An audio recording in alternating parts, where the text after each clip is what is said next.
Look at that, just right out my window, Mount Teide.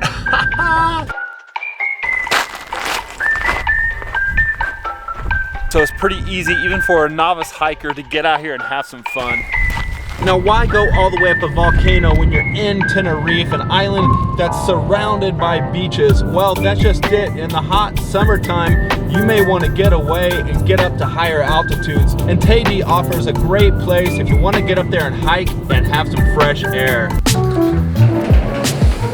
Nothing but the sounds of waves this morning. It's time. That's the sound.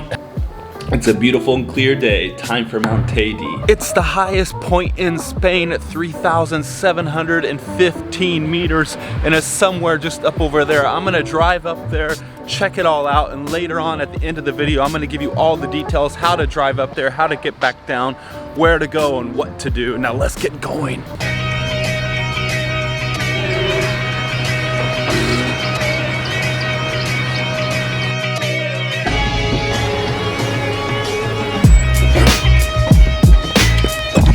Just a quick stop and I promise then we're on our way. Look, in fact, you can see Teide up there. You see the snow? Anyway, there's a coffee shop over here. This is the sister coffee shop of the one I went to yesterday, Blend. I'm gonna get in there and have another cappuccino. This is just what I needed, the perfect stop here at Blend Coffee.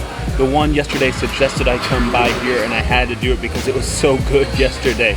This is the perfect stop, Playa Parisio. It's right here, short drive from Playa Las Americas. Okay, time to go. Okay, overall rating for this Blend coffee, 7 out of 10. Ambiance, I would give it a 6 out of 10, not that great. It's in the mall area here, but still a very beautiful shop. Coffee, strong 10 out of 10.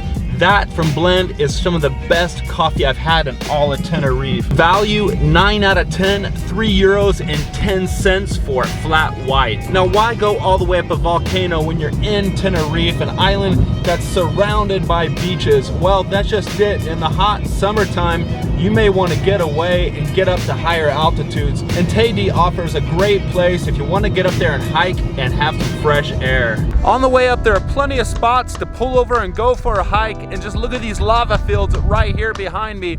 Up that way is Teide. We have about 20 kilometers more to drive, and on the way up, the fog has been covering and then clearing. It's been beautiful and a great way to pass the day going up. It's covered with snow because in the recent days we've had rain and some colder temperatures. One of the rarest sights to see Teide covered with snow, and there are many places where you can stop, park the car, and get a photo and get a great look at this beautiful volcano. Now, when you're out here driving and hiking along, you may wonder, is that thing going to erupt? Don't worry, the last time it erupted was in 1909. Now, my suggestion would be come up here on a weekday. There'll be less crowds. I'm up here on a Sunday, so there are very few parking spots, but you can find some, and then you get out and you go hiking. Look at that, just right out my window, Mount Teide. I stopped at the Hotel Paradores, and it's at 2,152 meters, and you can kind of feel it. Up here is the trailhead to many trails you can head out on for a great hike, all within the shadow of the famous Mount Teide.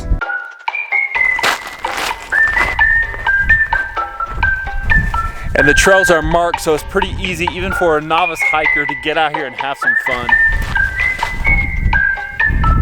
If you have any questions up here, there's a tourist office. They'll give you maps and give you all the information you need.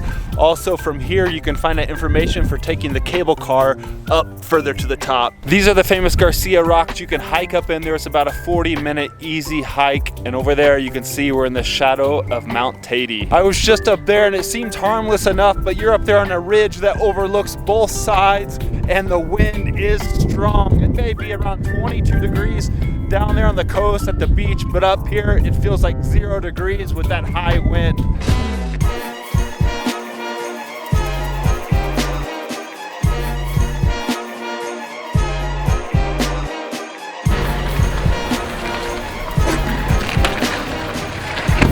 What a great way to come back down from Teide. Playa de Ajabo. Wait for it, it's a beautiful black ash beach. I'm gonna show it to you. This is just near the coffee shop where I started my day today, and about 30 kilometers north of Playa de las Americas. Worth visiting this beach here, but now I'm on the hunt for some lunch.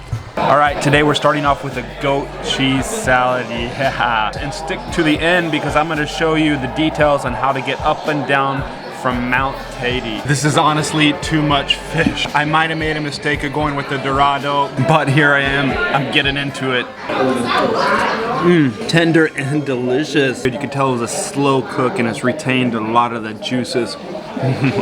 Mission complete, I can't take any more. Okay, overall rating, I would give that a 7 out of 10. Atmosphere was really bad, 4 out of 10, because unfortunately there was an Irish sports bar next door and the television, the football game was really loud. Food quality, 9 out of 10. Very good goat cheese salad, maybe not the best, but the Dorado was delicious, grilled to perfection. That was 26 euro for the goat cheese salad, for the Dorado, and for a glass of water. So overall, a good value. Okay, let's talk about the logistics and how to get up to Mount Teide.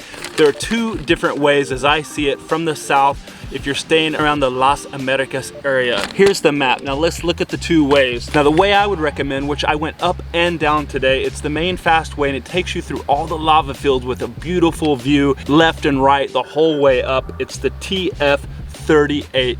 It's mostly straight all the way up and it takes around 1 hour from where I was staying in Las Americas. Now the other way is a bit more for the adventurous, a little bit more technical, and that's to follow these roads here, the TF51 or the TF21 up to Villaflor, and then from there you keep heading into the northwest direction and you hit the main road, which is the one I was on, and from there you follow the signs for the paradores or to the cable car station.